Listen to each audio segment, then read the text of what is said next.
All right, good afternoon, everyone. We'll call this meeting of the Historic District Commission's Organizational Focus Committee to order. It is Thursday, the 16th. A little after 3:30 p.m. right at the dot, I guess. I got motion to adopt the agenda now, So moved. and there's no one else, so we're both in favor, correct? Yeah. Okay, thank you. Discuss and take action on brainstorming pertaining to HDC. Basically, with HDC best practices initiative, I think we're gonna. We had passed 10 or so best practices. We've been struggling to adopt, and I think the concept there was to help as the organizational focus committee. Help the Historic District Commission to put its house in order. And that is not really happened, and it's going to be going to, there's the concept of an independent review. And that's going to be on our agenda for next Thursday. That's brought up at the select board level. I understand it. I agree that it's necessary. I was hoping we could do it in-house. I don't think there's any secret about that. But in any event, I just want to forecast that we will be discussing it next week and inviting the commissioners, much like we did last time we met. And got feedback on the independent administrator. Yeah, yeah, and the advisor groups. My understanding is that's going to roll in the advisory groups. It's going to roll in some other things.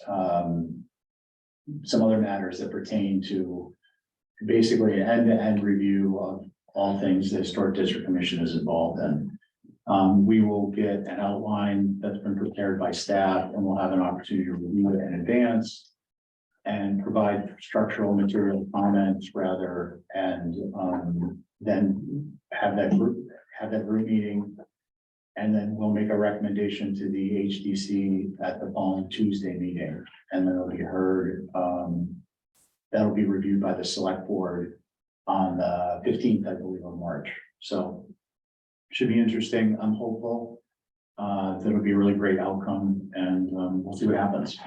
So I just wanted to introduce that, and a little melancholy just because as I said, I was hoping we could be addressing those things in-house, and I think we could have, but we didn't quite beat the bar. Any comments on that? I have nothing Okay, at the moment. yeah, that's fine. We're gonna move right into the solar work group items. And where we left this was, I was going to start to incorporate the notes that I've made in order that we can just start discussing some of these items. And once we got through discussing them, we were gonna, or at some point, we're gonna prioritize them, give them a level of importance, and then try and advance those that we could early in order to start to make changes or recommend changes rather, and at the HDC level. Things along the lines of then pipe penetrations and trying to cut down on the sawtooth effect and things like that. But so where I am with this now is I've gotten through the first 4. We're gonna need, I think, at some point to have just a step back. We're gonna need to have, this has quickly become, despite the fact that this is probably one of the better ways to break this down. This is gonna quickly become unwieldy. I would typically use like a mind map software for this, but you can't get into this level of detail with this many space and with this many items and do that. So I think what we're gonna get to a point where we're gonna maybe have a short session and just talk about how to handle the work items, and what I mean by handle, I mean how to manage them so that we have outcomes and that are effective. And maybe that what we do is we go through this once more. We break things out we give them a level of importance and a priority, and then we just focus on the things that are the highest priority by level of importance. So what we're doing, instead of addressing all of these items, we're chunking it down. And in that way, we could make it much more manageable. And by manageable, I mean, both in terms of my being able to process it and keep track of it on a timely basis. But also our being able to translate it into not only action items, but action results. Because if we can't do that, we're just spinning our wheels. So anyways, that's just kind of a meta comment on what we're doing, what we're working on. My goal is to have it in the next meeting, a printout of this, so we're looking at the same document. We talked about a couple of different items. One is to add a priority column. One is to add an importance column, so we could rank these. That speaks to the last comment I made. The other is a third-party involvement column. So whether that involves an entity such as if there's zoning questions, planning, or the plus staff or attorneys, whether it's something that we want to bring a researcher in, and also what our role in it is our role as a primary because it relates directly to the HDC, or is that we're more of like a tertiary involvement because we're bringing the concept to the table because it will help the HDC. It's relevant to our topic, the topical discussions, but it's not something we would actually act on. So maybe it would be energy audits or something like that. So these are just talking about tracking methodologies. And then I did add a column for researcher, and we can try and annotate that as we go for when we need someone, and that might be to a separate sheet. Because a lot of these do require some type of research, and we're going to someone needs to keep track of what a researcher means. So looking back at this, I think the ideal way to do it would have been a database. I just don't have time to deal with that. Or a consultant who would be working specifically with our work group and answering to our work group. I've looked at some of the guidelines in other communities, and I'm not impressed.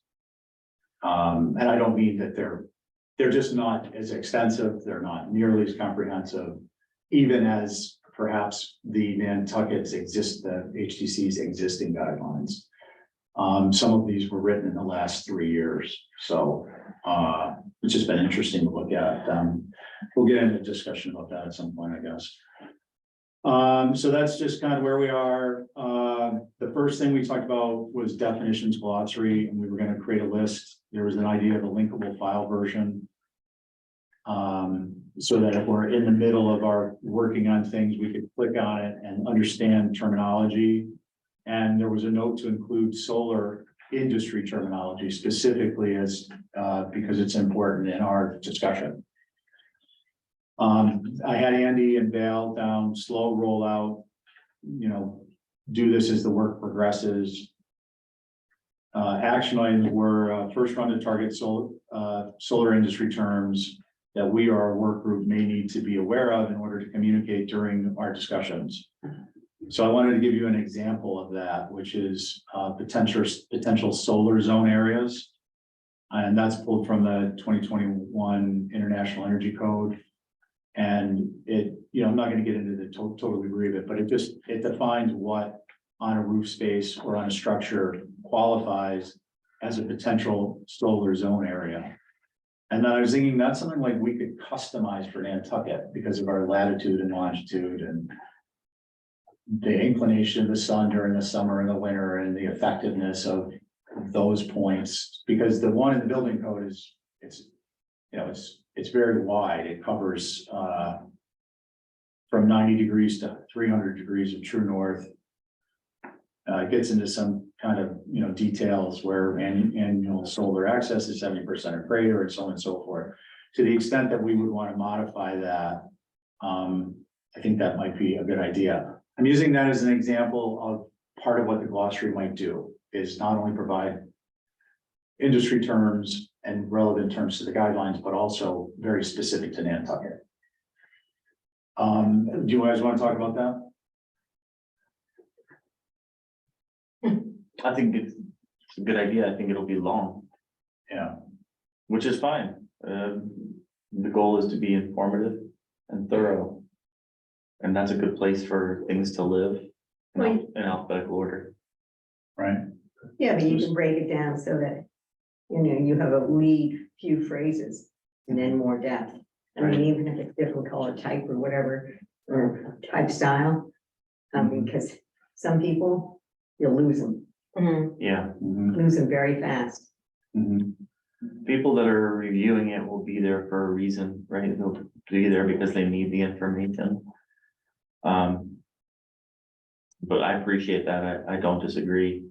Well, for the average homeowner, I'm a big believer in that, you should make it easy for the average homeowner to be able to apply without having a representative. Mhm. I mean, for those of us who live here year round, or, you know, younger people. Yeah, And I don't really know what to say. So I agree. Thank you, this excellent energy, announcing myself. Sorry, Mike. you're recognized, It's a, I would think there are probably only 3 or 4 key terms, metrics that, to your point, are really gonna be relevant here. You know, the size of the system, DC, direct current, is a, you know, AC, alternating current. I think what Stephen was alluding to, which is the efficiency or effectiveness of the panels themselves relative to their pitch and orientation and shading. I think that's a relevant stat in the context of when you're querying, you know, how efficient is it? Why are you putting it here? Or why aren't you putting it there? You know, why aren't you putting it on the northern roof? Well, because it's only 60% efficient. And an industry guideline, we have a best practice. We won't put solar in a location where the efficiency is at least 70%. So 70% of the time or more, it's getting sunlight when it should be getting sunlight. If it drops below that, because it's in shadow or because the pitch is facing away, it's just not cost effective. And that's a simple stat. Yeah. It's a simple stat, and you don't need to worry about any of the other stuff. It's just, is it better than 70%? Yes, okay, it's good. And if the HDC says, why can't you put it over there? Well, we'll say, well, because it's less than 70%. Or why don't you rotate your house to a certain angle? Yeah, exactly. right, and well, a couple of things. One, I think that we're gonna have more than 3 or 4 terms, Tim, but I appreciate the concept of keeping it simple. I think one way to break that down would be the frequency of use in the guidelines. So we might develop the glossary definitions, mix and match, if as you will. And then break it up in like a summary form so that there's the heading portion, the first group of words are based upon the frequency they're used in the guidelines. So I think this potential solar use area is one that will probably come up a lot because it relates to everything. It relates to, it's, you know, it's basically the foundation. It's the very definition of where you can put solar to be efficient based upon what we determine as a recommendation. So that the concept of shared responsibility is going to come in there too. So if it's, you know, I don't know if it's 70% or if it's less. I'm not suggesting it would be, but so anyways, that would be an example of one that we might put at the head. A watt, kilowatt, I mean, they're basic, but people need to understand what they are. zoning. Yeah, zoning, typical Nantucket home, if we do the typical Nantucket home, what that actually means. What does it mean today? Yeah, 1,000 square feet. well, not in terms of that aspect, but in terms of like the use, the amount of use of electricity. So I think there'll be a variety of terms, and then we can kind of go through and just by reading it, we'll recognize our wonderful human brains. The concepts or the words that keep coming up, and we could segregate those towards the top of the list, I think. But I'll add it in is that we'll do a hierarchy. Does anyone think we should be doing it differently than that? I mean, I'm happy to, I just want to make notes here. Well, if it's something that people are going to refer to when they're reading the rest of the material, it should be alphabetical. Okay. Yeah, I'm fine with it. Yeah, oh yeah, definitely alphabetical. But you had mentioned you kind of putting terms that are most important. separate, that's what I was speaking to. So like there might be some Well, you could key put them in- terms. In bold type or cursive. Oh, yeah, that we could. It could be within alphabetical listing. Hierarchy could be through in list form.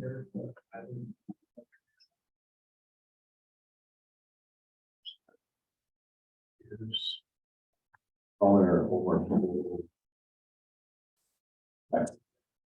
Gotcha. Okay. And just going through these old notes, there, a bunch of them pop out right away. Secondary mass, solar shingles, solar thermal technology, photovoltaic, Yeah, those belong there. All Yeah. of those belong there, so I think it would be a pretty extensive list, but informative and good. okay. Yeah, and by the way, just again, Meta, I'm glad you mentioned you're looking at your notes because I didn't incorporate everything we talked about. I'm looking more at I've tried to incorporate for each of these, the operational matters as opposed to some of the substance, like for instance, actual terms. Sure. So yeah, when you guys get to that point, it's gonna be important. So do we think is there any more discussion on setting up glossary at this point? Set it up and we can do it. Yeah, yeah, we can always add to it or Yeah, You delete. talk, I'll type. Perfect. I like it. C number 5, like my last note on that. Oh, yeah. Azimuth angle will add tilt. Okay, Yeah, would you like me to take a crack at the glossary for next meeting? yeah, I mean, it would give us, it'd be great because it'll take some pressure off of me and having to go through this whole list and try and put it together so we can talk about it. If, you know, if I can manage 4 or 5 of these and you were working on the glossary, we can talk about those items. I can work on the glossary. And the other thing we're gonna have to talk about is at the end of the meeting, someone please remind me, is scheduling, because HDC is part of the reason we haven't met to date was I was very ill with COVID, the holidays. HDC meetings on Thursdays is not every week, but the organizational focus committee has been involved in some topics. And coming up next week, we'll be meeting for HDC high priority type items. And again, Mary Bergman's schedule too. and Mary. And wait, what's Mary's schedule for? I think she may, Thursday afternoons may not be good for her. Okay, She has a bad foot or ankle or something Oh. like that, but we need her because of she's very knowledgeable of what other historic districts are doing. yeah, and she's part of the group. We want to have her Yeah. here. Because it'll be a lot easier than her trying to catch up. Nobody wants to watch these tapes. Okay, I just wanted to mention that and then see if somebody can remind me later. One other thing, Andy, is there, and Tim, is there a term for how proud solar panels sit off a roof? Exposure, Yeah, maybe. maybe. I would say appropriate and inappropriate. Because I mean, being on HSAG, that's a real concern to us, is that, you know, fine, but we're okay with solar panels. With a certain roof, but how high are they gonna be? You mean the clearance off the roof themselves? Yeah, from the roof to the Right. top of the panel. Yeah, right, so we typically will use in discussions, keep it low profile. Yeah, I was just gonna say But I was profile. just wondering if there's terminology for that. Oh, I'm sure there is, I don't, Oh, I still do. yeah, you did. Good work. Well, we'll call it profile and we'll add it to our list of items to discuss, not just to include in the glossary, because that's, you know, one of the things that's very basic that you're talking about it specifically. but Driving nuts. yeah, we've always just looked at the spec and if it's more than 4 inches, it's not acceptable, but it's good to, we need to put that in writing. It can't just be not in the guidelines. Well, you're certainly happy because you Yeah. had some off islander coming in here, you know? Yeah. Out in Sawdust, we put them 10 feet off the roof. Yeah. It has historically come up a lot with the HDC, and we have always worked to keep them as low profile as we can, because for the same reasons, it helps. It looks better. Yeah, I mean, I know you know, but Yeah. we're Right. talking about other people. Right. Yeah, but I'm assuming there's an industry term that we could find. for that. I'm sure you're right. All right, well, I'll leave that to you. Thanks, Stephen. So happy. I did write it down though. All right, number two. So number two consists of, we're down to H by including, to be renamed profile depth. What is the appropriate max? And we'll note that there is a appropriate max in terms of HDC. And if you're using solar water system, there may be an appropriate max for the particular panel. But we want to highlight what is appropriate max for the HDC. Okay. This is a great example because we'll define it in the glossary and then it will be referenced for both solar thermal and solar PV. Refer to X. Are you volunteering to do the index? No, Where is H? It's not on there yet. I just came up with it as part of, it's a discussion relative to two, which is architectural integration of solar PV and thermal tech. So I'm adding it as a discussion item for later today or the next time, which is what is the appropriate max depth as a member of the HDC. And when we have the industry guy here, he can tell us what the typical is for maybe solar water, and we'll have that in our document for when we're working on this topic going forward. But we're gonna get to H when we get to it. So A is optimizing vent pipe penetrations, and it's really locations. And I really want to get this to you guys in writing so we can just talk about the tops and we'll talk. Just a quick recap. We talked about vent pipes installed within the now what's called the potential solar zone areas, and that they tend to lead to visual noise. That is, the panels installed in these areas are not edge to edge due to panels having to be installed around the vertical pipe, which leads to a disjointed, eye-catching presentation of panels.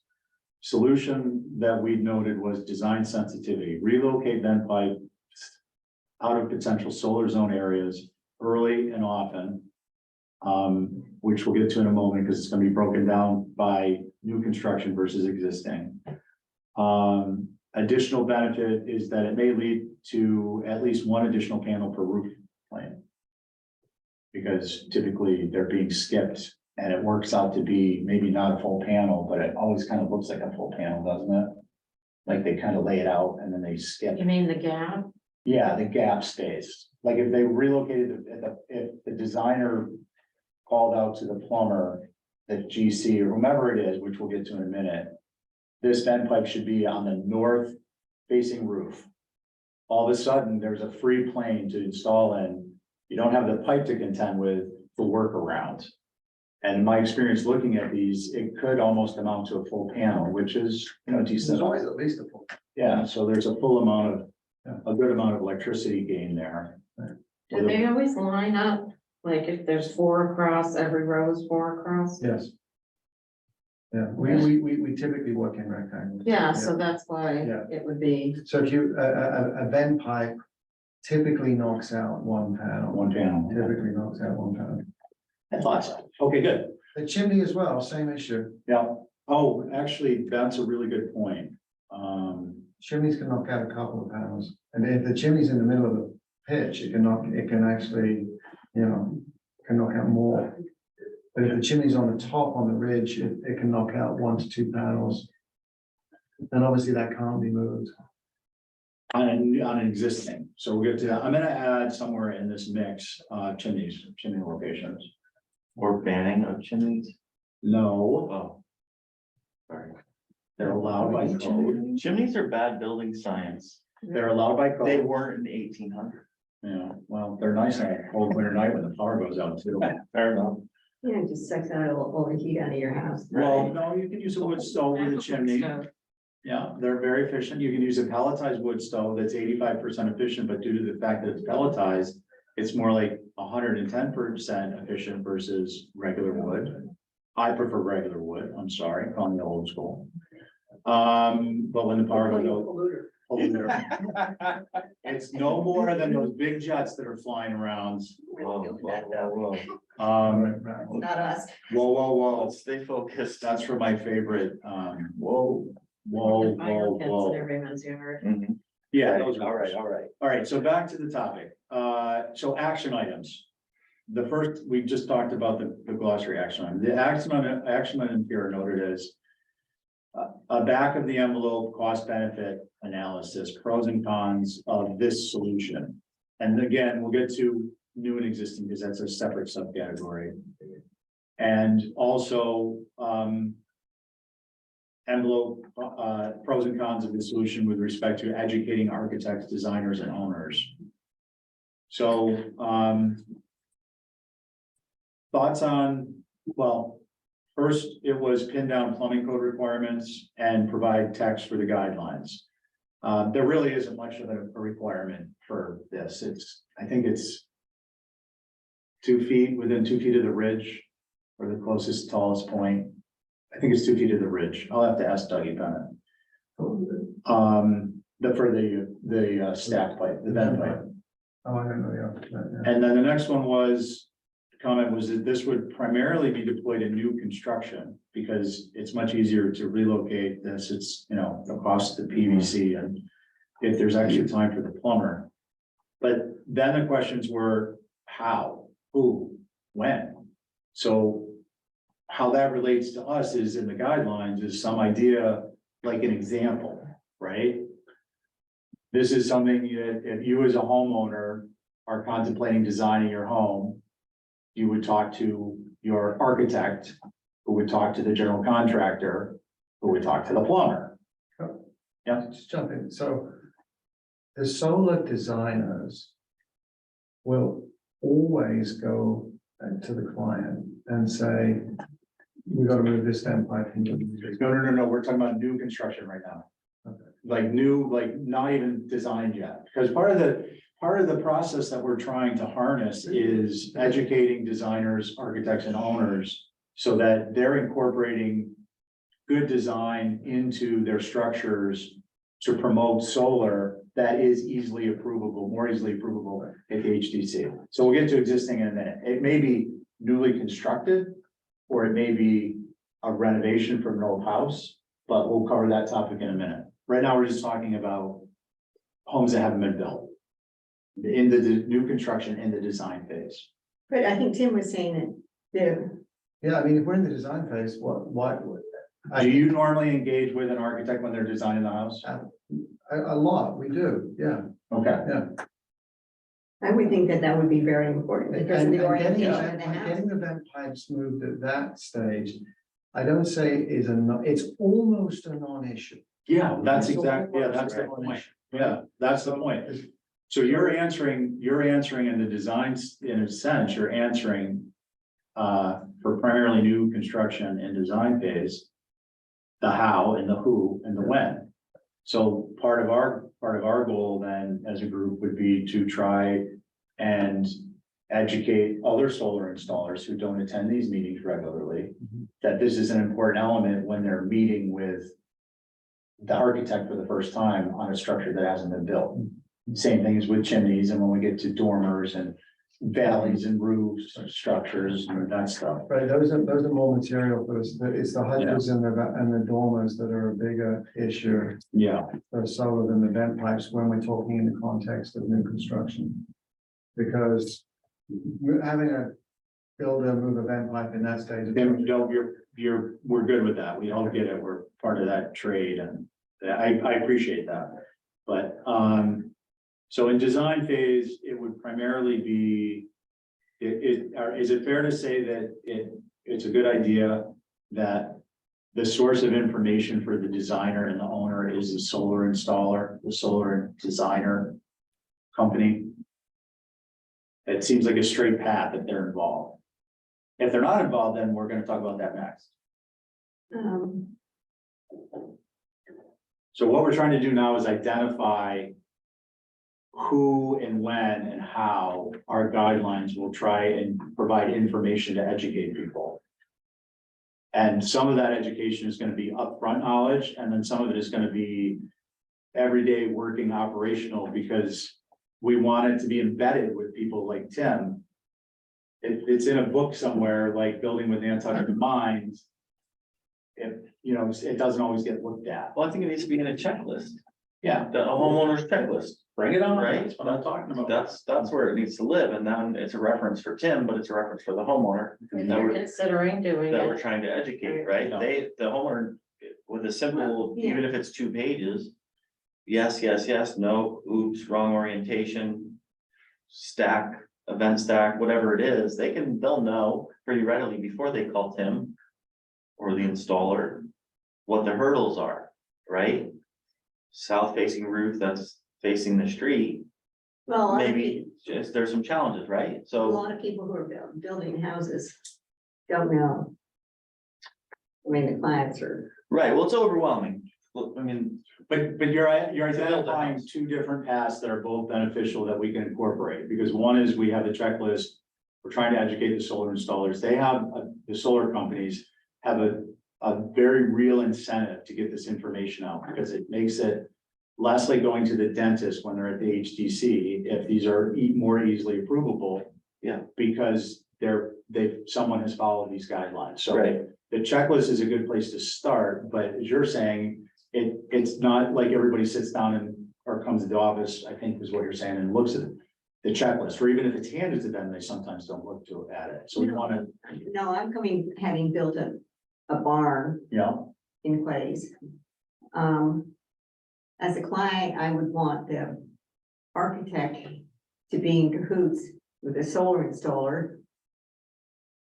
Right from the start, the same way if I had wanted a pool. That would have been considered by the architect too. right, so checklists can be provided to the respective individuals. The solar company, the architects, the designers. For informational purposes initially. So they have something to reference that's quick and easy to look at.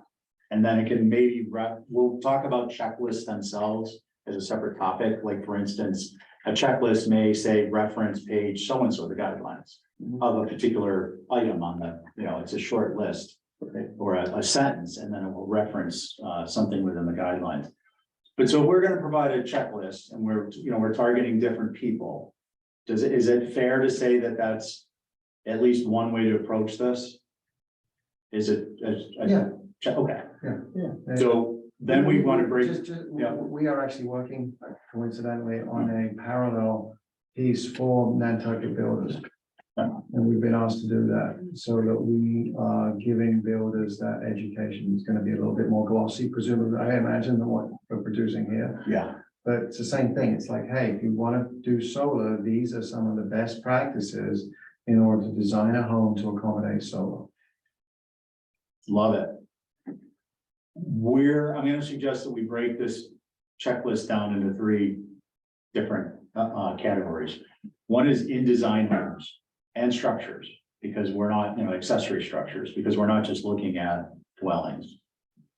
So in design, I mean, the architect's got it on his table, or the designer.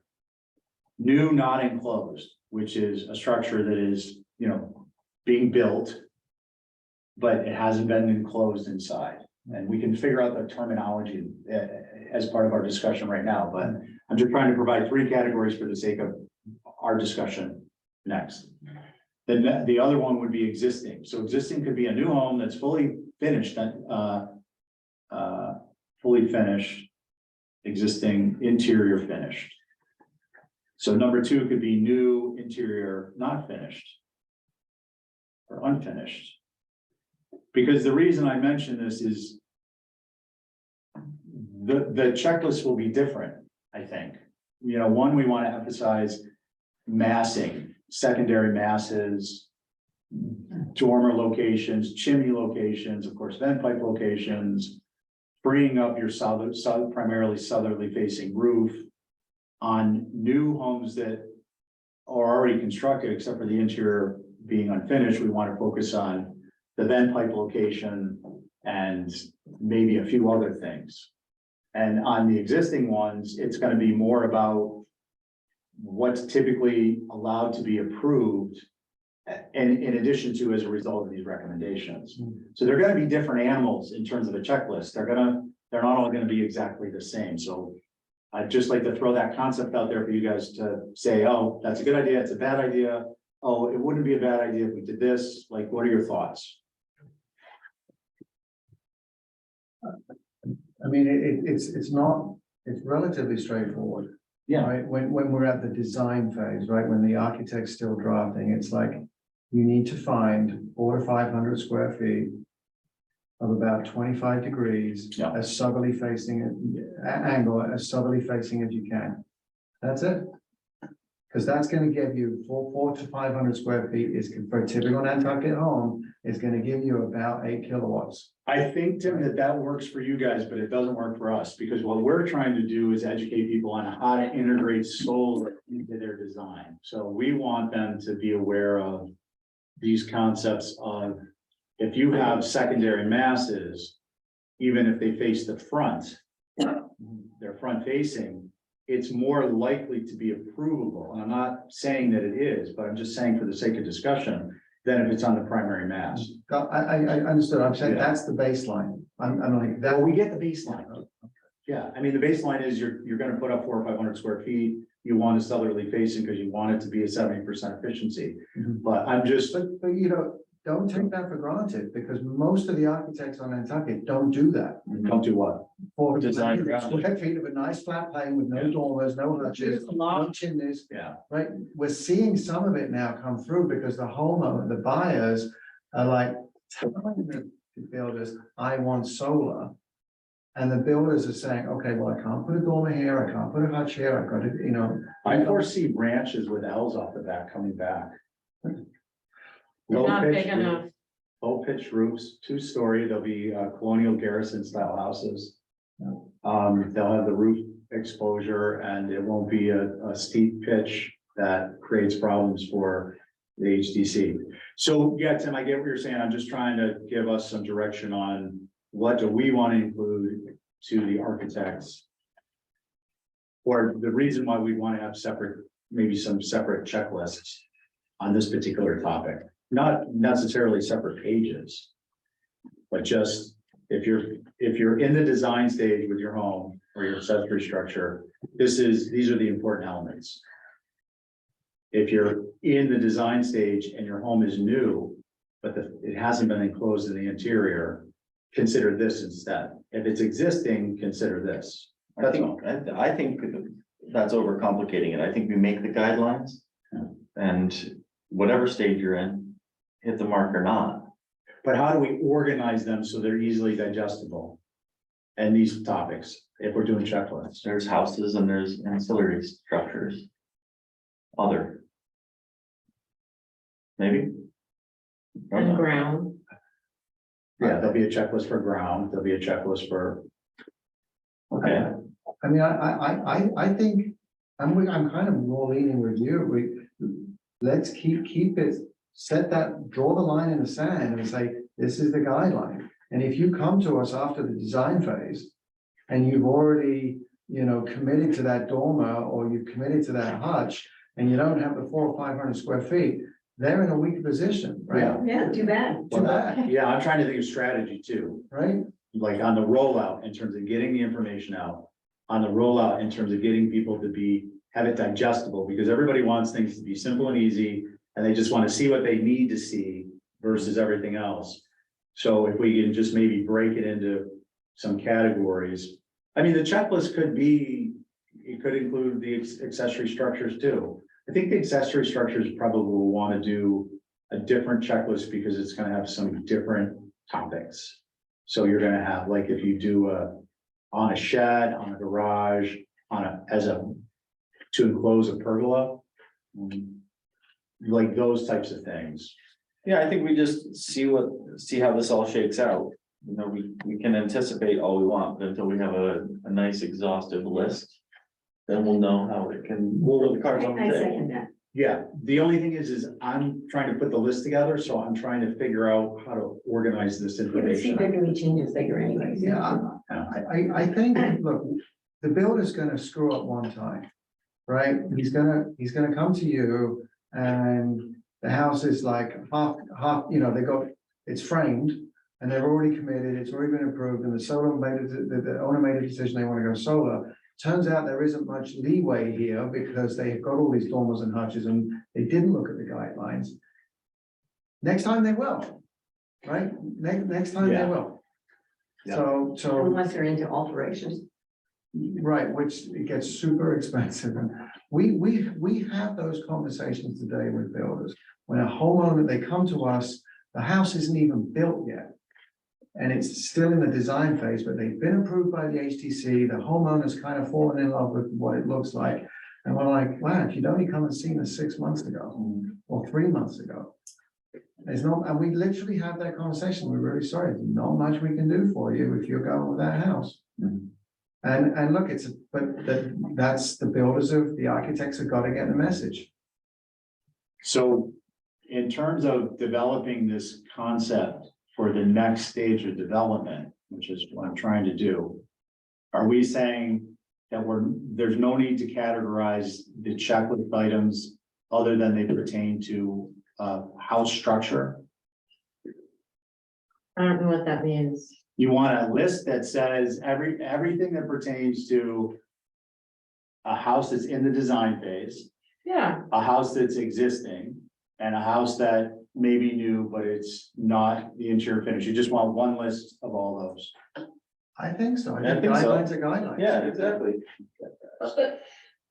And the degree that things can be mitigated is gonna be less the further you are towards an existing structure. Or if your house is 30 years old and you wanna put solar on Right. so wait, Or if it's 200 years old we're like down mine. it, or Yeah. 200, Checklist for that. you're not gonna pick it up we're and none turn of it those just to get. categories. No, 10 that's kilowatts what, of solar. it seems like no one wants to do the categories, so I'm trying to figure Oh, out I what to think do. these categories is good. We, not suggesting we don't have categories, but a list is a list and maybe we can have columns.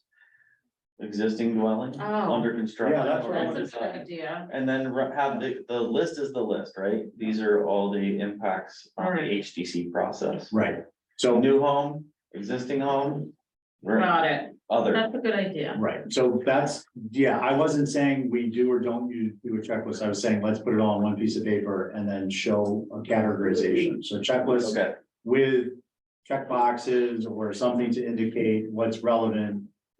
to that building type or that. Right, but then you might as well just put it by the category because otherwise you're gonna, well, we'll get to You there. can sort all of that stuff out later. Mr. Chairman, Yeah, the opportunity here is this. That the HDC probably sees that design before the solar designers. In many cases. Okay, they come to you before they come to us, because they want to get approval for the house. yeah, Before in many cases, Then before we're- they consider having solar. I know, but you're stating the obvious. like, No, you but know it's that. important to the discussion. Right, it's very important. So can we beat them to the punch by insisting that there's a solar checklist in the Yes. HDC process? No, Either you accommodate it or no. because we don't have time at the meetings. I'm as not it is. asking you to. At the HDC, you know, you're saying the HDC does this. No, I'm That's what suggesting, you said, the HDC preempts at the design phase with the architect at the table, correct? I'm Maybe. implying that when a design is presented to the Yeah. HDC, So we you preempt. look at it Yeah. and you go, hey, just checking here. Have you guys considered what your solar solution is? no, I'm not asking the burden to be put on them. I appreciate what you're saying and I'm agreeing with you, but I think it can be even before that. I think it can be Part of in- the initial in this, in application. the application, have you considered solar? Oh, Perfect. That's you it. cannot see the checklist. Yeah, that's what I anticipate the checklist is for. That's where it lives. Yeah, well, no, but also, we Yes, wanna send this checklist out to, look, that's just a one-dimensional solution is my point. Yes, it should be there. Okay, It should be in the guidebook, it should be in the checklist. Wall of checklist out there. It should be sent out so there's a to, lot. it should be sent out to all the architects and designers, and then, there should be a tickler that goes out every 3 months until, yes, this becomes institutionalized. Sure. Typically by people being penalized, because that's when people pay That's attention. what Tim said. Exactly, I mean, I understand all that. Fail once. Yeah. Shame on I'm you. just trying to focus on the checklist at the moment, Yeah, so I Okay. can try and move forward, that was all. okay. All right, so. And the preemption issue, I think, Tim, will come with time. At the HDC table, because once the HDC members are themselves educated. And feel comfortable asserting because they digested and they have ownership. Of these particular items like the vent pipe and the dormer location and the chimney, like, we all kind of know it, but not all of our members would necessarily at this time feel fluent. Once they feel fluent, then they're gonna jump in and say, hey, on the particular topic, there's not enough room for solar on that house. Like now Diane talks about trees. She might talk about the solar.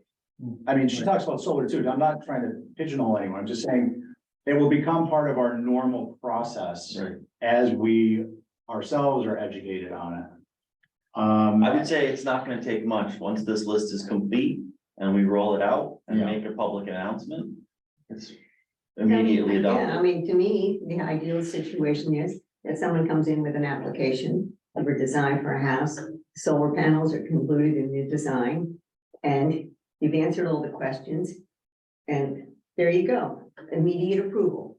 And that, I mean, you can get a quick approval through HDC. Yeah, But if everything's on there, all the questions that are gonna be asked are answered, Why not?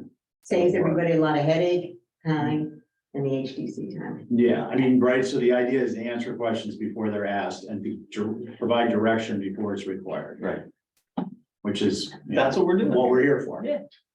It's okay. And we're just trying to put, cross some Ts and dot some Is with respect to next steps, because, so the next step will be, updating the action items. And then it's gonna be us kind of assigning who's got responsibility for different tasks. So that's why I'm looking for some level of specificity, because if we don't discuss it now before we assign action items, it's gonna be more difficult later. It can all change. Nothing is set in concrete. We don't use a lot of that on Nantucket unless it's on. To that point, I don't think it's important to discern between a renovation of a project under construction or an existing dwelling. Or a proposed dwelling in that process. I think we define what the guidelines are. Excluding I guess, what phase the building. I guess is. it's gonna come down to who writes the checklist. No, I mean, ultimately, it'll be great if the I'm checklist teasing, accommodated that. I'm teasing. No, I understand your point. Like, I also don't want to get to a level of specificity that it's just, it makes it difficult to understand it. But if there are things that are specific to a particular, like for instance, one of the things we haven't talked about, and I have the benefit of this list, you all don't, is the cost factor. Are there loans for existing homes that exist that don't exist for new construction? Because, for instance, you have electric baseboard heat, Mhm. and you would perhaps qualify under some incentive program. So that's where we might in our checklist address based upon the category of home. So I'm trying to look at different angles of this based upon, having looked at this list probably a million times. But for now, I think we've got the idea. Obviously, we want to do a checklist.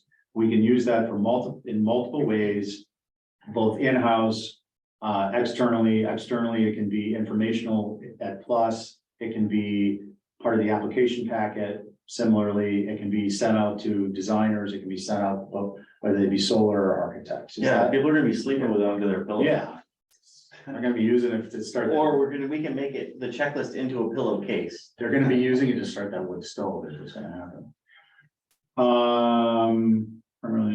How about, So one of the items in this portion, we're still under optimizing vent pipe penetrations here.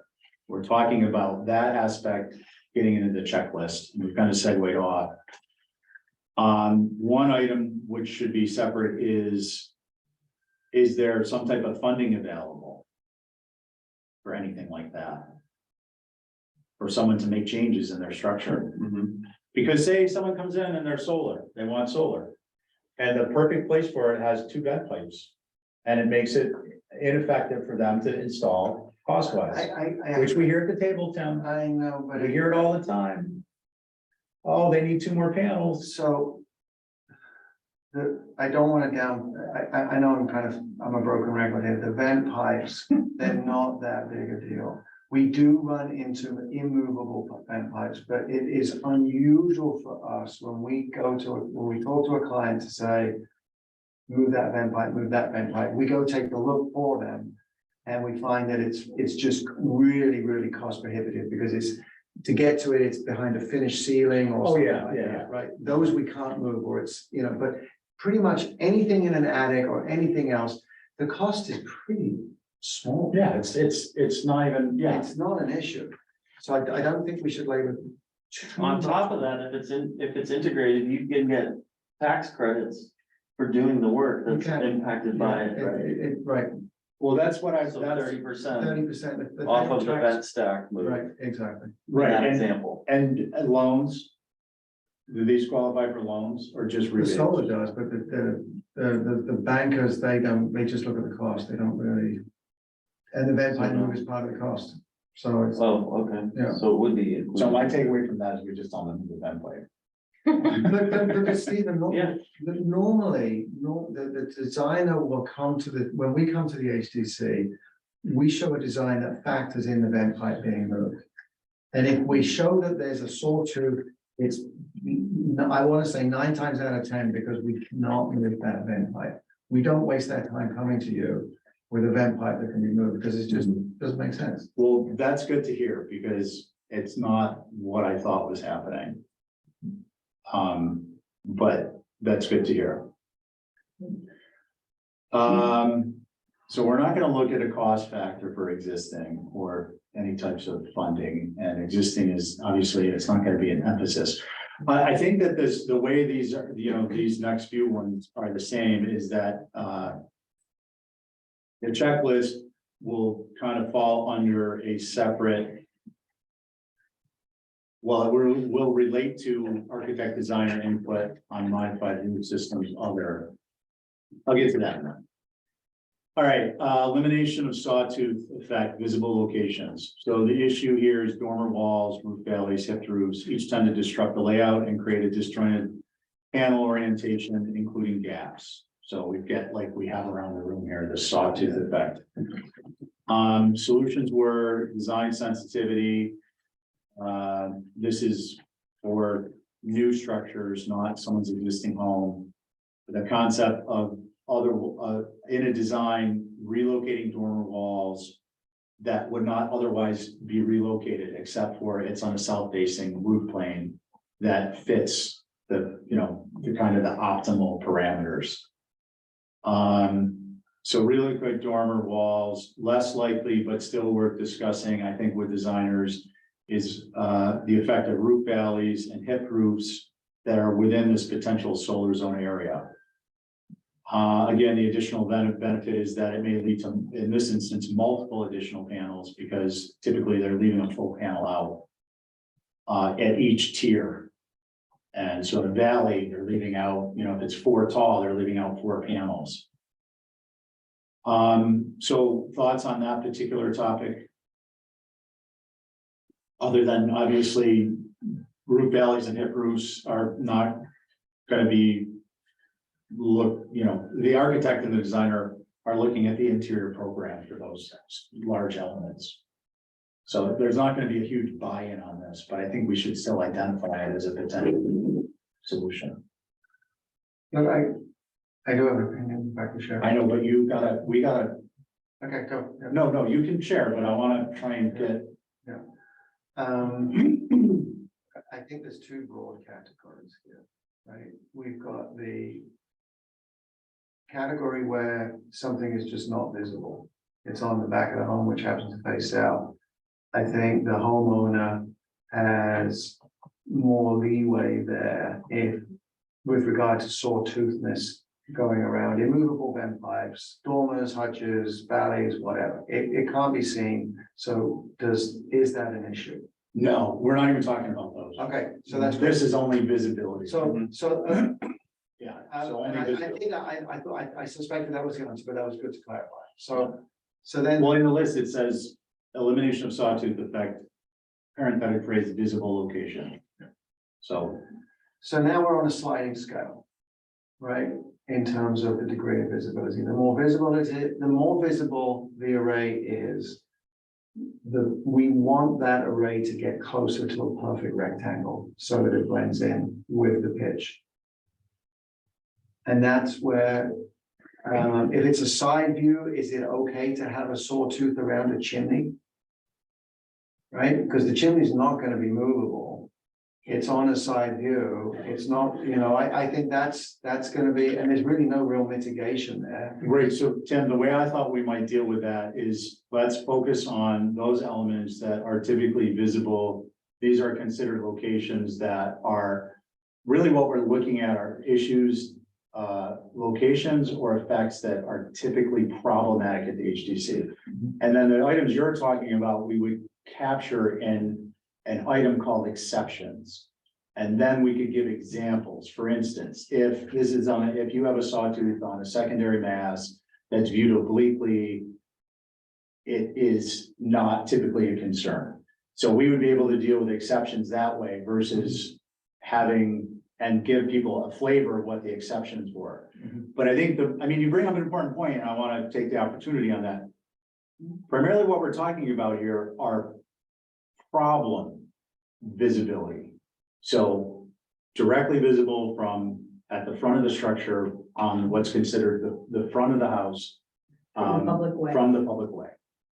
So that's mainly our category. And then we can jump in with, and by the way, these are less of a concern. These items are less of a concern, certainly no concern if it isn't visible, and less of a concern if it's visible obliquely or perhaps on an accessory structure or something like that.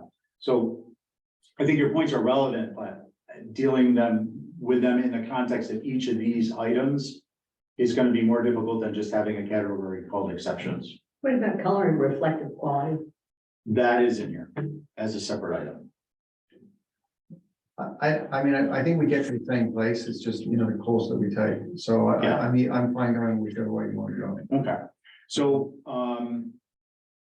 with respect to elimination of sawtooth effect visible locations, design sensitivity, do we believe it's relevant to include relocate dormers in our guidance for new homes in design we're talking about here? This is why. I would say consider location. Well, yeah, I'm not saying this is a fiat, we're designing by fiat, but, okay, yeah, so consider. Keep it simple. Yeah, I mean, the typical structures that pass are the ones that, Ethan's, Right. the designs based upon historic considerations. Roof valleys, hipped roofs, keeping these, consider relocating these or keeping them out of the potential solar zone areas. Yeah, well, at that point, they have to decide what's more important. Yeah. Okay, so do you think we include those in this particular portion of it? So these are the new in design. I'm not really sure about where, because I'm kind of Everywhere. still trying to. Well, so, yeah, no, I get it. I'm just trying to get a sense of the group with respect to, we're not suggesting to people, for instance, consider relocating your dormer walls and your hip roofs or your roof valleys on an existing structure. No, We're just talking about things that are in the design phase before they're actually drawing it yes, up. yeah, Okay, it just order of magnitude type things. Another way to back into this, if there is a baseline, if we take the front of the house facing the street, which is the most contentious location right now, right? Is there any kind of a solar array, the most perfect rectangle on the perfect 500 square foot black roof that would ever be approved? You keep asking me that question, I'm not gonna answer it. Well, because, As far as I'm concerned, no. Well, because I can't answer the HDC, so we're trying to come up with recommendations on when and how you can get something approved. Right, but let's stay with it for, Yeah, for a because- thought experiment. Well, no, because this is where I was on this, is Will sat over here. And he said the HDC is defending a position no one has asked it to defend, which is putting solar on the front of a home on the primary roof structure. So I would prefer not to defend that and not even talk about it, because that's not what the purpose of this discussion is. The purpose of this discussion isn't to figure out how to put solar on the front of the primary mast of every structure on Nantucket. It's to figure out how to integrate solar into the historic character of the National Historic Landmark. They're two very different discussions. I disagree. Yeah, I, they're I very think different. if you plant a hedge that's 22 feet high and it blocks that front facing roof and it's approvable, that hedge is approvable by HDC, now you've mitigated something that's behind the hedge. So it Right. speaks to two things. One is it might be red flag if there were no hedge there, right? And so we had talked about that originally in the matrix. It's in here, And so but that's, but that matrix shows sensitivity to visibility. Yep. And that might be a 1, because it's Yep. red flag, Yep. right? But if there's a hedge there, it's a 5. If that were the but scale. no, my point isn't that we can't discuss it. My point is that should not be, that's the tail wagging the dog. The dog is the full body of these items, Mhm. because that's what makes up the matrix. That's what determines if on the front of a house. So you can't just answer, oh, it could be on the front of the house until we go through and develop the items that might allow that to happen. Yeah. So that's why I don't want to answer that question, because it's not, we haven't developed it yet. I want to just point out something though, Andy, because you know, you don't benefit from this because you don't sit there. One of the biggest concerns of some members is the fact of using hedges and evergreen or otherwise to create these, what become visual blocks. Walls. And Yeah. that is so the antithesis of Nantucket, which Right. is typically even in the, you know, what I call more urban areas.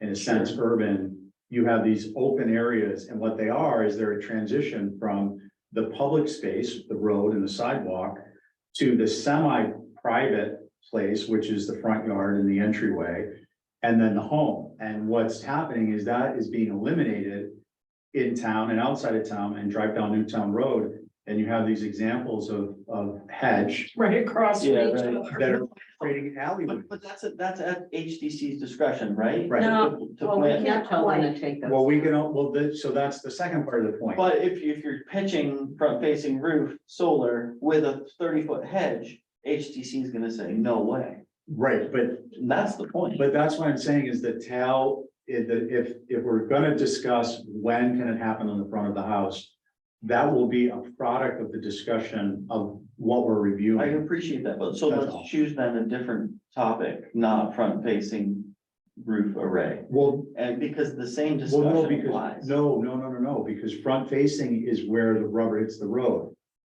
So We we're, just approved a bunch on the buildings.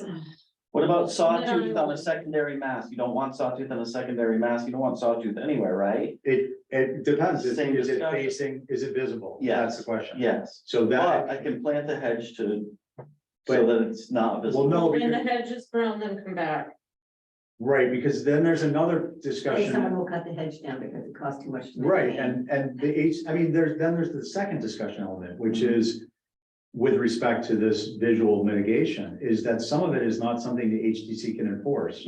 Right, It's not something that, Absolutely. you know, we can't bond. but the we've got approval. mitigation all through this document. So I think defining what those mitigation opportunities are is really vital to this whole discussion. Which I am gonna strongly entertain when we get to that topic, if we ever get to that topic. But that's, yes. Yeah, I mean, But that that is the topic. that will drive us towards Tim's question, his perennial question is, will the HDC accept solar on the front of a structure? If you can't see it. And some people have an opinion if you can't see it. Some people may look at the matrix and the recommendations and say, well, I can see situations where this would be allowed. Is it on the end of it? Is it at a dead end? It is on a cul-de-sac that's on a dirt road that will probably never be paved. Is it on Main Street? Is it on Pleasant Street? I mean, there's a host of factors that will come into play. Sure. So, I love the animated discussion. So what was the question? What do you? No, but So I was just trying to see if, I mean, we can come at this two different ways. We can start from here and work backwards, or we can work forwards towards it. I don't really, I guess. Well, we're working forward towards developing a matrix to help people. Eventually, the concept is if the determining factor is not whether it is on the front of a structure, on the primary structure facing the public view, the primary public view. The determining factor is the result of the matrix. So I want to focus on the matrix, not the final product yet. Because there's so many more variables to pin down. We haven't even pinned down the variables yet. So it seems difficult for me to be talking about what the final result is going to allow. That's all. It'd be simpler if we could just say no or yes, but that's not the process, and I don't think it's. But I have an example. We just, the Boys and Girls Club has like 5 buildings. We approved, I think, 3. The residential homes? Yeah, Those over buildings? there. Yeah, You yeah. can see those plain as day, but definitely. they're covering the entire dormer. And, or the roof plane, that's not the front of the building. So that's acceptable. You can see them, but they're acceptable for that reason. There was 2 that they didn't get because it's the front of the building, but just so you know, we are reasonably approving them. We've approved more than Providence, Rhode Island's, Salem and 2 other historic districts. Combined times almost 2.5. If you think about that, it's pretty amazing. And I've done the deep dive on those stats. So we're, you know, I think that we are working towards not only educating the public, but to some extent educating our own commission, current commission, and memorializing that information for future commissioners within a rational nexus that they can either get behind or they can slightly modify and still have positive results for the island, both with respect to solar energy use and preservation of the historic character and setting. And that's why I'm loath to, and I loathe is kind of a strong word, but that's why I'm saying it, to get into, will this ever be approved? Because it's kind of the opposite of what we're trying to accomplish. We're trying to put together the information to make a recommendation so people can make the informed decision versus just, this is the outcome we want. So, if I'm not saying that perfectly, I apologize. I'm just. No, it's okay. Okay, how do we get there? So we're gonna keep working our matrix. It's, you know, as painful as it is, it's for me too, but you know, I just love this stuff. We were talking about elimination of the sawtooth effect on visible locations. And we resolved that design sensitivity is an important element for new construction at the higher, more involved levels of considering to relocate dormer walls, roof valleys, and hip roofs. And that's how we wound up in that discussion. Yeah. Because the challenge to us, your question was, how do you guys feel about that? And so I would say probably not approvable because it accentuates the sawtooth. If it's visible, right? No, the question is, do we want to support educating designers and architects and solar company designers to educate owners early in the design process? I That thought if- that was a long time ago. Yeah, we were No, just- that's way back. Subsequently, you've asked, or since Well, then, started talking about dormers and awkward facades and masses that face the road where there was sawtooths that were inevitable because of the design. So do we recommend? No. We discussed those we segued out under the vent pipe discussion. I'm just trying to capture in my notes specifically whether you all feel it's beneficial to inform designers and architects when they're in the design phase, that there is a benefit, a solar benefit. Yeah. To considering not putting these on in that Yeah. essential solar. Yeah, there scenario. should be something like, make it easy on yourself, consider this first, Yeah, yeah, Yeah, you know? and that I question mean, you here do the is, right thing. are you apply for considering the solar? HDC. Yes. Here's your list. No, move Yeah. forward in your Yeah. design process. here's a Band-Aid for when you come to the HDC. All right, Okay, it's gonna be painful. the other option, that we discussed and have looked into a little bit, but I don't think we've gotten any positive results so far, is false panels. So the easy solution in some instances, and this would be more relevant to, for instance, existing structures, would be where there's a sawtooth, is to be able to modify a panel or a material that looks like a panel, To hit the valleys. so that when you're by the street, it has a uniform line. I didn't see anything. Yeah, I looked into You it. ever heard of that? No, but it would go well with all the fake chimneys we're having now. Yeah, Excellent point. and the fake windows drives me nuts. Mhm. Sorry. False panels is something we believe in as a worthwhile solution if they exist or are made to exist.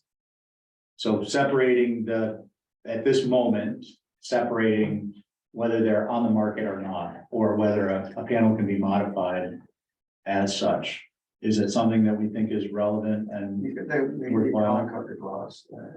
I mean, I've never heard of anything. well, the Tesla guy, didn't he sit in here and tell But us? that's a whole different design sense. right? Different. Yeah, I mean. No, they're the same, they're just smaller I know, and but more he- historic, they have historical context. But they have, by definition, it's a roof. So they are solving for that. They've got multiple different shapes and sizes and all kinds of things. They have to solve for that. No, we were speaking to him specifically about cutting them. Do you remember the fellow in Matica who was gonna do the Tesla Yeah, and the installer was here? But my, vaguely I remember that, but it doesn't surprise me that Tesla has a solution there because it is, if, it's doubling as a roof tile and they've got to fit the tiles on the roof. So that might be Go to our, asphalt in the valley. so that might be our solution and we could all go home, is use the Tesla. but nobody's even, he never even did it. I know. Was this out in Matica? Yeah. They didn't do it in the end? Mhm. Oh, that's too bad. After stamping his feet like a madman. So let me ask the question a different way. If it was, and the other thing is consider, we're not designing the recommendations for only today. We're designing for a future, the next 10 years. So the question is if a filler panel is available, if the technology is available, do we believe it's something we want to include as one of these items, one of these solutions in integrating the solar I panel? think it's easy to reference it and suggest if Yeah. technology Yeah, affords, Homeowner can try and fix make the one. sawtooth with an angled panel. as technology affords, I like that. Okay, and now we can move to the next one. We can use as technology affords many times. Of course, as soon as this is all written up, we'll probably be out of date. Yeah. Well, micro nuclear will be here. It's like your alarm system. As soon as it's installed, it's no. Yeah, it's no good. The next one was just about basically that all of these things can be implemented to different degrees dependent on where they are, if they're involved with the design, for a new structure that isn't built, one that's built, so on and so forth. The idea is that it comes down to, and I don't recall how you exactly put it, Andy. Affords. No, before that, and also Lucy, the idea that, this is a shared responsibility, it's a horse trading.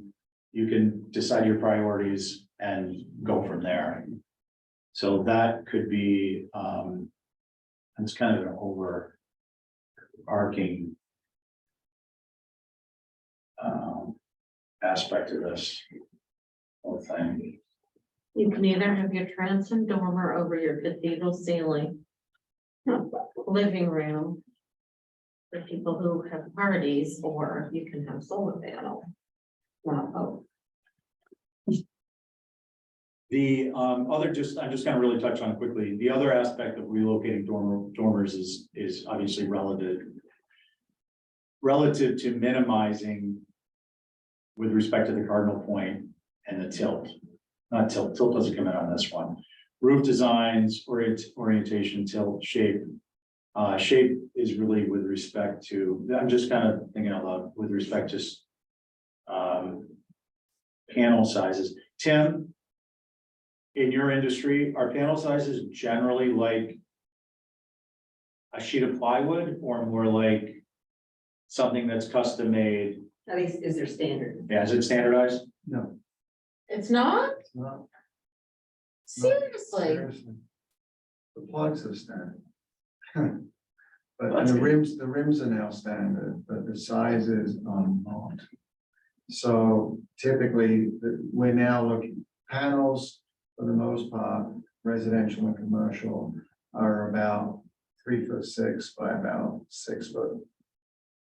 Wow. And they're probably geared around metric and they're certainly not geared around. Unfortunately, I think the marketing departments have been getting involved with them because as the panel efficiency is leveled off, in order to make a panel seems like it's generating more power. They're getting bigger. They're just getting bigger. Yeah, that's not good. Yeah, I remember I sent you guys that note. Yeah, That's A not panel good. that was Scam. double in power. it is. It is. Yeah. Yeah. And just wasting materials. Yeah, These and things honestly, hurt us the environmentally. bigger panels, there's less flexibility, they're harder to work with. It's, 3 or 4 years ago, the panels were actually easier to work with. Yeah, Well, that actually brings up another item is. And this is more towards you as an HDC member, is the size of the panel. Because I mean, for me, on the front of it, we're talking about forward facing, visible, and how we address it is. My biggest concern with these panels is the fact that there is no historical reference. And what I mean by that is a roof shingle.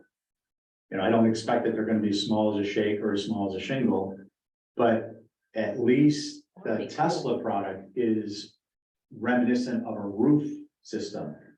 Where these panels have no reference to that historical element there, and now it sounds like it's gonna be worse because they're getting bigger. But he said you can make them any size, right? Can you specify the size you want? you can, I mean, there are smaller panels that but, and I don't think they're getting much bigger. I really don't, because they're just, humans can't handle them. Right. And at some Will be point, much bigger than they are now, but they're Correct. bigger than they were. right, they're not getting it much. Okay. So but they're not gonna get bigger than what you've Okay. seen in the last 2 years. I got you, I think that's fair. Yeah. If you were gonna say they're not getting bigger and you just said they were getting bigger, I was gonna hold you to that. Well, wait a minute, but now I get your point. Okay, That reminds me of what I've made a recommendation before, and I'll probably repeat this again, is that it would be great if we had an example of solar panels on this roof here, so that people could see. Because I personally don't know the difference between different solar panel companies, and if someone says something, or probably a lot of them, you see them Yeah. the same way. Yeah, And you got the backside of it. so I have Lucy, number 18, sample panel, this is a central location. right on the roof. We Right could do on the- solar thermal. We could do different varieties, Do different different- colors Yeah. right here. We do a whole run, Yeah, and this whole place would be powered. yeah. You guys could spring the cost too. because Save I it was for the talking- new building. wait, wait. You're gonna build a new building. I tried. It was good. Okay, so that is on our list. Could have a donation box at the front door. Well, we I can, just got a tax bill today. so on our columns, we would check that we need town administration's input on that one. Mhm. Okay, it's, what time is it? 4:49. Okay, so we got about 10 minutes. Do we want to tackle secondary mass? Yeah, keep Okay. going. I just want to carve out 2 minutes so we can end, when we end. The meeting, Esme, do you recall, so we're meeting next, I want to set up our next meeting. Yeah, I think that's a good use of our We time. are meeting next Thursday, for the independent. correct. So, and then the next week is school vacation. School vacation, so the next Oh. meeting, yes, so the next Alrighty. meeting wouldn't be till March 9th, which is Thursday. And I thought that we have a regular meeting March 9th for HDC because we're gonna take the regular meeting this week, not this coming week. Correct. So it would be March What? 16th. A month from now. I'm sorry, but we're just that's where we are with HDC. Well, let's take the rest of the time of this meeting to set some goals. Wednesday, Okay, I agree. Wednesday. yeah. I'm more looking at our meeting load as opposed to day. We can switch days too. For me, that's not particularly an issue because I've got other things that. I just want to set a meeting date before we're all I here. think it's important that the next time we meet, everyone has a copy of what you're working on in front of them. Yeah, I would like. Even if that's 3 months from now. Yeah, Yeah, and I would like it in a couple of days before you. yeah, I agree. I've got no issue with doing that other than doing it. Right, I understand. And it's not just because I'm sitting around eating bonbons. I wish it was. You probably did on Valentine's Day. I actually did. I forgot to tell you guys. I got French made champagne truffles. That was my surprise. Wow. That was very nice, very thoughtful. I got a bottle of vodka. Nice, I got flowers. nice. I got flowers too. But anyway, once again, we're gonna keep Mary Bergman in the loop. And Mary is a Wednesday lady. I believe so. You have to check with her. Okay, so why don't we do this then? The date of the next meeting will be determined. It will be sometime in mid to late March. Okay. And it will potentially be a Wednesday. Is there anyone who has a Wednesday conflict? I don't know, yeah. Why bother? Let's just hold and figure it out. If you need help with your list, I'm happy to help. Okay. But Well, I no, don't- well, just while we're all here, because trying to figure this meeting stuff out is such a pain if you're emailing back and forth and it's just, and I wanna, since I have to do the agenda, I just wanna have a general idea. So when I go home tonight, I'll put my calendar. Just an FYI. Yeah. Wednesday, March 8th, I cannot do. We have the HDC appeal at the select board, Yeah. which, Most people don't know. yes, which actually one of these HDC commissioners need to be present for that. And then on the 15th, this independent Right. is going to the select board as well. So, and we're also thinking about workload for staff. So when I ask, does anybody have a conflict on Wednesdays, other than those days, do you have a general conflict with Wednesdays? And is there any potential issue for you otherwise? No, work-wise? Wednesdays is good, except for these two Okay. particular Wednesdays. Okay, so I got some needed direction for when I'm trying to map this At out 3:30. at 3:30. Okay. Okay. We will just need to check to make sure the room isn't used for something. Correct. Okay. How much Okay, time so do we have? what could possibly be the next meeting date then? As of right now, potentially March 22nd. Yeah, so it'll either be that week or the following week. Let's do some stuff electronically. Can I help? Yeah. Probably not. Not until we get this pinned down. And then, because I just don't want it, I want to have it ready for the wild. That's all. Yeah. Yeah, I think that's the next step. I don't think we can meet until we have this work ready. Yeah, and I can't do this until we get through a bunch of this HDC stuff we're doing. I understand. So we got scheduling conflicts there and it's just We important have stuff. school vacation in the middle of all Yeah, that. there's all kinds of stuff That's happening. next week, right? The following. Week and 2 weeks. So next So time, that we plan. have Yeah, where are we? Yeah. Is Ray gonna be at the two? Well, I'll talk with you offline on that. So is that putting too much pressure on you to get this done? I think we're done. Look, he avoided the topic. No, I'll be all right. I do, whatever. We all have like things we do in our family and whatnot. I'll do my best. I'm targeting the third week of March on a Wednesday and I will know more after the first week of March. So, frankly, I would feel more comfortable having it put together and presented to you guys, and then you can be making notes and working on it too in context. And if it means we delay until, I'm not planning an anchor here, but it means we delay until April, I think it's gonna facilitate us moving more quickly as we start to develop this stuff. Unfortunately, we're starting to have some of the same conversations we had in the first couple of meetings. Yeah, So I think I it's know. vital that we stopgap now. Yeah. And don't get together until we have the list done. So, and if it turns out, you feel like you need a different chair, are you bogged down? Is it gonna take until? June? Well, no, what I was gonna bring up is we're gonna need somebody to take on the role of like cataloging these things once we get it a little bit better developed. So somebody should be thinking about that. We've talked about once, oh, now we don't have the, oh, the spreadsheet's still there. Doing it right online. Yeah, Right on the doing screen. it live and making notes. Yeah. Once the meeting's over, whatever notes existed, it's a save. Yeah. And that's the live document. I think we can't do better than that. Yeah, I'm good with that. I just need somebody to do it because what I found is when you're trying to facilitate a meeting, but you're also trying to do the technical aspects of it, it makes it a lot more difficult to do both well. And frankly, I'd rather have somebody else asking questions and doing things like that and putting it in there. Because then we're sharing the talk load a little bit. And maybe you guys will rotate. I don't really know. It's up to you how you want to do it. Well, can Esme do Yeah. Well, she's doing minutes. it? Oh. I can try. Oh, you're taking minutes I real am, time? So in your yes. minutes, do you have that, we're not Computer. meeting again until we have this process? I don't want to put I her in a didn't point. know. She's doing notes and then she, I'm working on them. I have a few weeks behind lag, yeah. but I am working on them. But gratefully they're recorded. Yeah, so there's no transcription for the recording? I know we It talked does about that. transcribe, but it doesn't transcribe as well as you would think it would. Mhm. Because I let you guys talk out of turn. So it picks up a It's lot of Steven's little, fault. and it picks up a lot of little random noises too.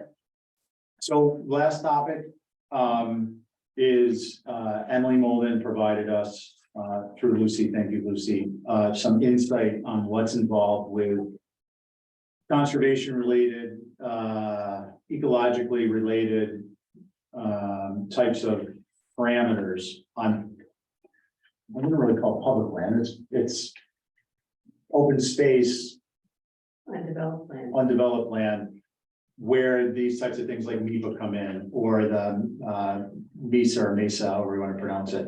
So it's in an email, read it, and it's just background information for us when we get to that. Thank you for doing that. Yeah, I appreciate Super it. helpful.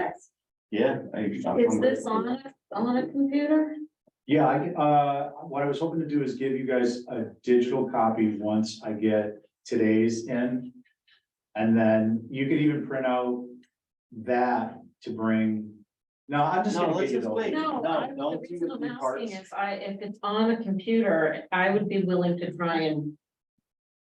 Yeah, we'll put it here and then we'll get a keyboard and it'll be ready to go for whoever wants to kind of type in notes. No, I think she means in helping you prepare it. No, I No? meant sitting here and typing, Oh. like you guys are asking. Oh, Yeah. that's easy.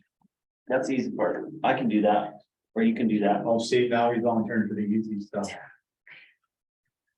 What am I here Thank you. Up to you. I got this. Tim, thank you, appreciate it. Well, I'm thinking it may help me understand. Make a motion to adjourn. Yeah, you're welcome to. Motion to You're welcome adjourn. to. Motion to adjourn, Yeah, motion. okay. Time.